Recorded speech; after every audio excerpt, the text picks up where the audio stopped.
game! Virginia's not a game! Stay away from this game! Magnifico! The game feels like a dream. Virginia offers a cinematic experience with beautiful visuals and a soundtrack while leaving a lot of unanswered questions. So, why does this game polarise opinions so much? Is it even really a game? I'm MattEss, and today we're looking at why Virginia has divided opinions so much in the gaming world. Let's get into it.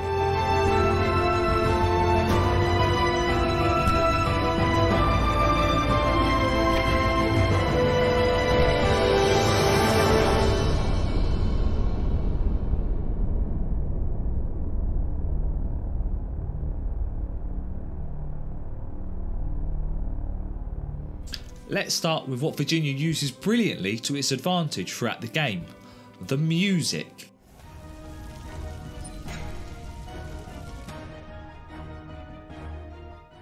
Virginia doesn't have any dialogue throughout the story, meaning it relies heavily on the music to set the tone and to describe to the player the feeling of the characters, mainly your character, FBI agent Ann Tarver.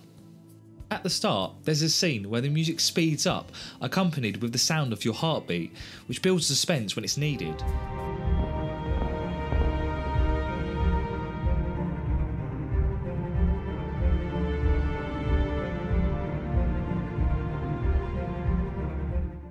The sounds used when the character opens up a document to find out they need to investigate another agent tells you that Anne is anxious about what she's reading. How the music then speeds up when Anne discovers secrets about other characters builds the anticipation, and you really feel it as the player, the emotions that Anne is going through whilst you're playing the story. Virginia has a breathtaking score throughout, and the developers have used this to their advantage very cunningly.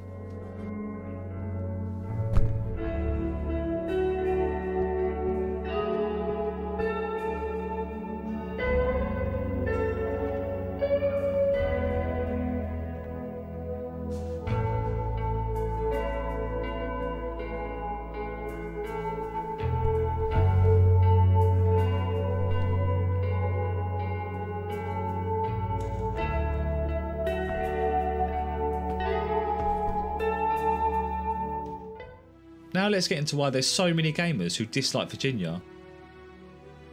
Virginia is extremely linear to the point where you are only allowed to follow the path the developers have chosen for you. For example, you may walk down a hallway and there'll be a lot of doors in this hallway, but there is only one door you can enter. In doing this, the developers have taken away choices in Virginia which most gamers expect when playing games. In most games, even the more linear ones, you can wander freely and discover the story for yourself at your own pace, searching the areas, opening doors and genuinely feeling like you're in control of your character. Virginia doesn't allow you to do this, as it tries to make the game feel like an interactive movie, whereby the story is the story and you the player are facilitating this with your control over your character Anne. This is where the polarisation comes from, as most gamers need these mechanics to be able to feel like they're playing a game. For me personally, I enjoy playing through Virginia, even though it doesn't feel like a game or a movie. It's somewhere in the middle, and that was a different experience accompanied by a stunning score and an intriguing story which kept me playing as I wanted to know what the bloody hell was going on.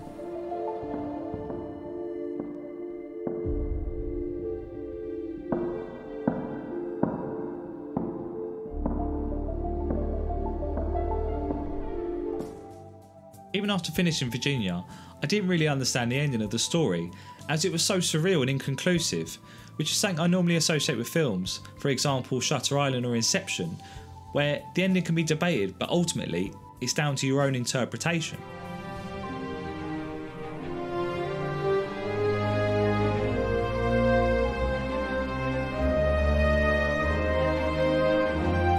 So, is Virginia a game? Kind of. Is Virginia a movie? Kind of also.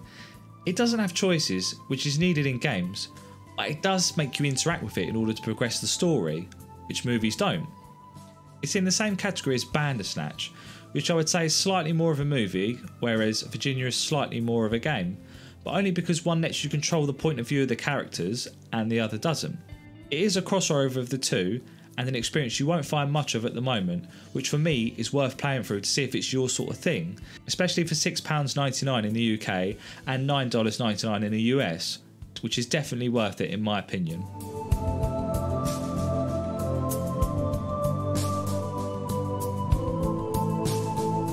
Thanks again for watching, guys. Let me know what your experience with Virginia was in the comments, and I'll see you in the next one.